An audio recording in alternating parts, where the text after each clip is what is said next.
What's up, ladies and gentlemen? How are you all tonight? And if you all hear that theme right, that's right. It is the TNA Impact theme from 2007. Yes, I'm here to talk about another wrestling. This is me talking another wrestling video, and I think I'm going to start calling this segment "Talk Inside the Ring." And as you all know, today's subject is going to be about TNA Impact. So yes, I'm just going to say it out loud. If I know that there are probably going to be some people who are watching this video that are going to click off because they don't like TNA. I'm going to show you just how much I love TNA wrestling. In my wrestling DVD collection, we have TNA, the best of 2007. We have the best of Christian Cage. We have Destination X, which was the return of the six-sided ring. I have 3 pay-per-views from 2008. Actually, here, I'll just show you how much TNA merchandise I have. I have Ultimate Matches. I have Kurt Angle, Champion. I have the Best of Sting, and I have both Best of Jeff Hardy TNA DVDs. Yes, I love TNA wrestling. I love TNA Impact, and I'm going to talk about... I'm actually going to tell you all this. There are honestly times when I prefer TNA over the WWE. Now, if you all are WWE hardcore fans, and you don't want to hear what I have to say, that's fine. You don't have to stay. For those who want to hear what I have to say, thank you for staying, and I hope you enjoy. Now, as you all know, WWE is the biggest wrestling company that we have today. It's probably one of the first wrestling companies. I don't know if that's true, but I love wrestling. And I even almost got to be a professional wrestler once. I almost had a contract, but I couldn't because of health issues. But nevertheless, I love wrestling. I have best of matches, best of people on DVD. I love wrestling.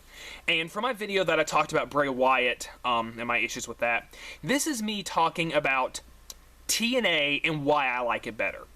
Why I like it a little bit better. And I know a lot of people will be going, "Oh, Nick, you're crazy. WWE's the best." And you know, that's probably true. WWE is probably the best. It's the biggest company. It's been around for years. However, TNA has been around for 13, and I know TNA is not in a good spot right now, which I hope that the company doesn't die.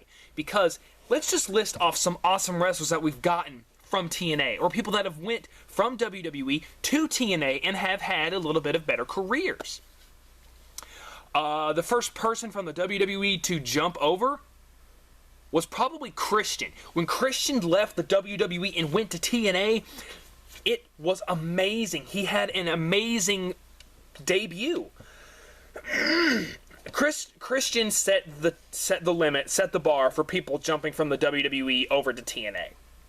From then on, we got people like Christian. We got people like Kurt Angle, who was one of the best things that ever happened to TNA. We have Rhino. We have... My stomach just growled. We have Mickie James, who went to TNA. We have Tara, who was Victoria in the WWE.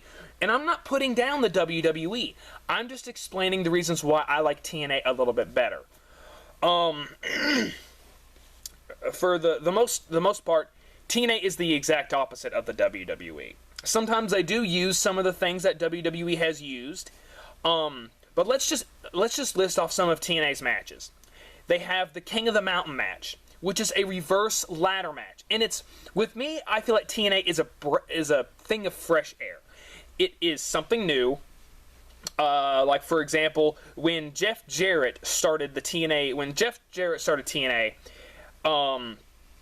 they had a 4-sided ring, but then a couple years later, they adapted to the 6-sided ring. Now, that's actually one of the main things I like about TNA, is it's something different. You, like how AJ Styles said in his broadcast with Chris Jericho, he was like, you know, people will be flipping through the channels and they'll see a 6-sided ring. He's like, well, wait, hang on a second. Well, what's this? And that is one of the things that made TNA different. TNA has had good tag teams. They have had the Motor City Machine Guns. They have had Generation Me, which is now the Young Bucks, now back in Ring of Honor. We have had Beer Money, James Storm and Robert Roode, one of the best tag teams TNA has ever made, and Team 3D, otherwise known as the Dudley Boys. The Dudley Boys are I want to say they're 25-time tag team champions. They won a lot of their tag team titles in ECW and in the WWE. And then they came to TNA. But, okay, matches that differ from the WWE, besides the King of the Mountain match. We have TNA's own invention, Ultimate X, which is pretty much you have two cables that are in the form of an X, and you have to climb those cables to try to get the X down, where you would probably either get a shot at the World Heavyweight Championship or the X Division Championship. We have Elevation X, which they've only done twice, but that's probably because it's a pretty dangerous match. And now we get to a lot of the things that TNA has, like a lot of other wrestling companies. Let's take a look at their pay-per-views. We have Genesis. Turning Point, Destination X, Against All Odds, Feast or Fired, Lockdown, No Surrender, Victory Road, Hard Justice. I don't like the name Hardcore Justice. I just prefer Hard Justice. We have a Sacrifice. And the thing is, a lot of these pay-per-views would be kind of their own thing. Genesis would be, the start of the year. It would be like the first pay-per-view. Then we had Turning Point, which where things would turn around for either the worse or the better. We have Against All Odds. Lockdown, and honestly, and their WrestleMania, Bound for Glory. Now, one thing, probably my favorite pay-per-view of TNA of all time is Lockdown. And here's why. Every single match is in the cage, and when we have one of my favorite matches of Lockdown, Lethal Lockdown, which is basically like War Games, but instead, it's not won by submission. It's where two people, they get two teams, and two people start in the cage. And then after a time limit comes in, the match actually doesn't start officially until every single person of that team is in the cage. And then they lower the roof down, and it's got weapons. And so I thought that was pretty good. But now, the reason why I like this pay-per-view is because it's not always just cage matches. TNA has done table cage matches. They've done certain cage matches where they've had barbed wire around the cage. They've taken a lot of good things. They even took a match from ECW and adapted it to TNA. When Sabu came into TNA, they did the very first ever TNA Barbed Wire Massacre match. And then in 2007, they had Abyss versus his brother, Judas Macias, in the second Barbed Wire Massacre match. And both of those were really good matches. And that's just one of the many other things that, and we've had some really good wrestlers. We've had, like I said, the phenomenal AJ Styles, TNA's Triple Crown winner, who has won all the titles 3 times in a row. AJ is one of my favorites in TNA, and now that he's gone to IWGP and he's even wrestling for Ring of Honor, I think it's really awesome. Like I said, there have been a bunch of people who have jumped from the WWE to TNA, and there's been people who have jumped from TNA to the WWE. Samoa Joe is in WWE now, which I think is really good. I'm hoping that they do some really good things with him. Now, here's one of the reasons why I like TNA a lot better. I'm going to talk to you about their women's division, and also the X division. But first, let's talk about the X division. The X division was this thing with all these high flyers. We got people like AJ Styles again, Christopher Daniels, Kazarian, Samoa Joe was even in the X division, Black Machismo, Jay Lethal, Sanjay Dutt, who's in Ring of Honor now. The X Division is one of the really good things that made TNA so famous, with them doing their high-flying moves in the Ultimate X match and ladder matches. You always looked forward to the X Division. Now, unfortunately, TNA has not been doing so well lately, and I'm honestly going to say that I think the fall started when Hulk Hogan came into TNA. And now, at first, I was like, oh, yes, Hulk Hogan's coming in. And then they started to change things. And how I looked at it, and everyone who watched TNA around this time knows this, pretty much Hulk Hogan took the last bad years of WCW and brought them into TNA. They remade the Four Horsemen and made them Fortune, which actually I didn't mind. I liked the team of Fortune. It consisted of AJ Styles, Bobby Roode, James Storm, Kazarian, Christopher Daniels. They remade the NWO with Immortal. It just wasn't that good when... I mean, we thought that Hulk Hogan was going to do some good things with TNA, and he sadly didn't. He got rid of all the things that made TNA good. He took away the six-sided ring. They didn't do the King of the Mountain match for a while. I really thought that when Hulk Hogan came into TNA, it was going to be something good, and then it didn't. And it took them a while to get out of it. It took them, I want to say, the year 2014 was when they got the six-sided ring back. And I was really good, and I was really happy for that, because I was on Facebook one day and I just seen this, and it was a vote. It was like, if you want the six-sided ring to return to TNA, hit comment. If you want TNA to stay to a four-sided ring, hit like. I think I commented at least twice or three times. I wanted the six-sided ring back, and they brought it back, and it was great. It was great that they brought back the six-sided ring. But now I'm gonna talk to you about TNA's women's division.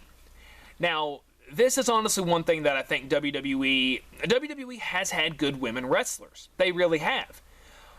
We've had people like Stacy Keibler, Tori Wilson, Trish Stratus, Mickie James, Sable, AJ Lee.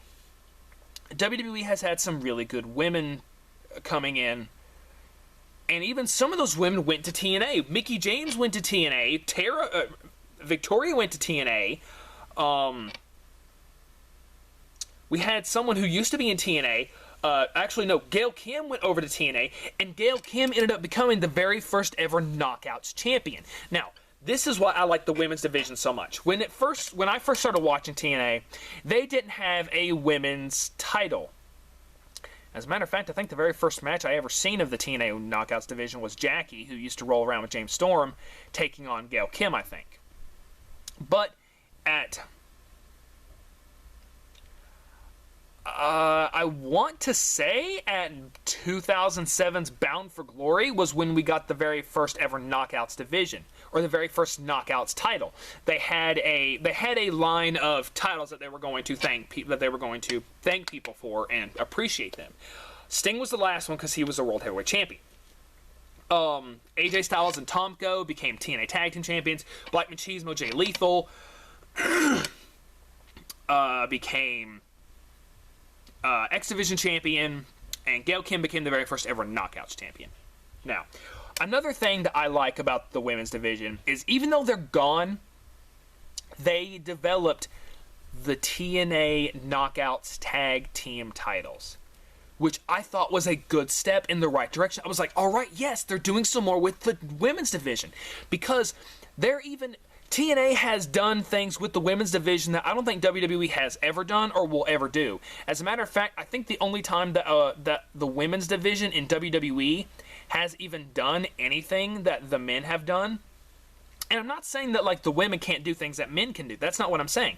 I'm saying that WWE doesn't do much with their women's division. But TNA has done women cage matches, women ladder matches, women tables matches, women hardcore matches. Now the knockouts are attractive as heck. I'm not gonna lie, but they have some good knockouts. They have Awesome Kong. They have Velvet Sky. They have Angelina Love, Mickie James, Tara, Madison Rain. And even though TNA is on Destination America, they're not on Spike TV anymore, which really sucks because I loved looking forward to TNA every week.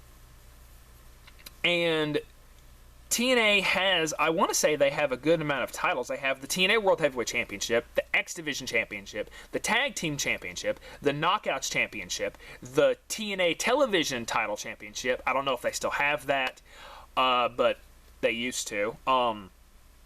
And now they have something called the King of the Mountain title, which Jeff Jarrett was the person to win at Slammiversary last night.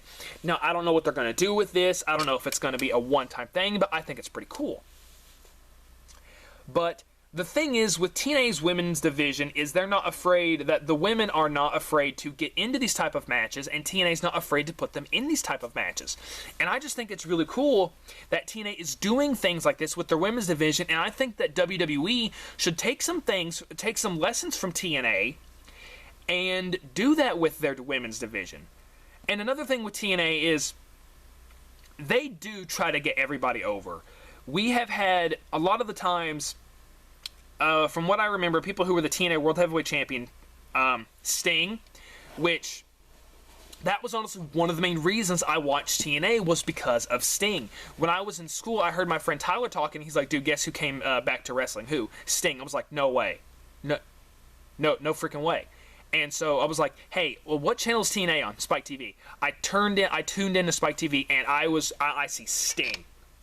I see Sting, and I'm like, oh, I've got to start watching TNA. Because they had a lot of the people that I had in one of the wrestling games that I have. They had Rhino, Kurt Angle, Christian. They had Kevin Nash from WCW. And that was another thing that honestly got me watching, was because they had a lot of these guys that I didn't get to see wrestle in their prime, wrestle in TNA, and it was pretty awesome. Or at least I think it was. But I honestly, probably the best year that TNA had was in 2008 when they, 2007 through 2000, I want to say 2007 through 2010 until Hulk Hogan came in. Because we had stuff like, we had the rivalry between Kurt Angle and Samoa Joe, which was amazing. Samoa Joe was undefeated for 18 months. And Kurt Angle came in and beat the streak. Now, there are some people, even AJ Styles said that they should have went a year without touching each other, and then they could have had like this long rivalry until Kurt Angle finally beat Samoa Joe. But they had really good matches. Probably my favorite match in TNA is probably Kurt Angle versus Samoa Joe, Lockdown 2008. Samoa Joe finally became the TNA World Heavyweight Champion, and he was the very first person to win back the TNA World Heavyweight title in the King of the Mountain match. No one else has ever done that before. No one. Samoa Joe was the first person to win the TNA World Heavyweight title back, to retain it in the King of the Mountain match. And some more people that we got Scott Steiner, we got Booker T. When they brought in the Main Event Mafia, they were a force to be reckoned with. It was based on Kurt Angle, Sting, Scott Steiner, Kevin Nash.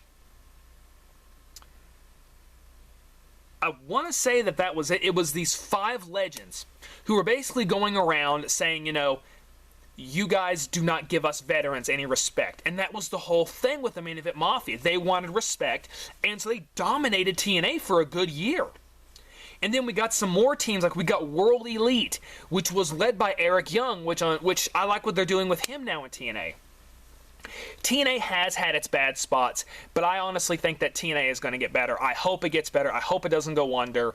Jeff Jarrett is starting his new company called Global Force Wrestling. I wish it was on TV. I would watch it. I'm even starting to watch Ring of Honor now, and it's on Destination America as well, and I've never watched Ring of Honor. I have heard good things about Ring of Honor, and it's just a good thing that I'm finally able to watch it. Guys, put in the comments below, what do you think about TNA wrestling? Do you like it? Do you hate it? I really want to know. This is something I really love. I love wrestling, and I just want to know what you all think about wrestling. And I thank you so much for watching my channel and giving it a watch. I thank you for your comments, your subscriptions. I thank you for everything. My channel would not be what it is without you all, my fans. Guys, this has been another episode of Talk in the Ring. Have a good day.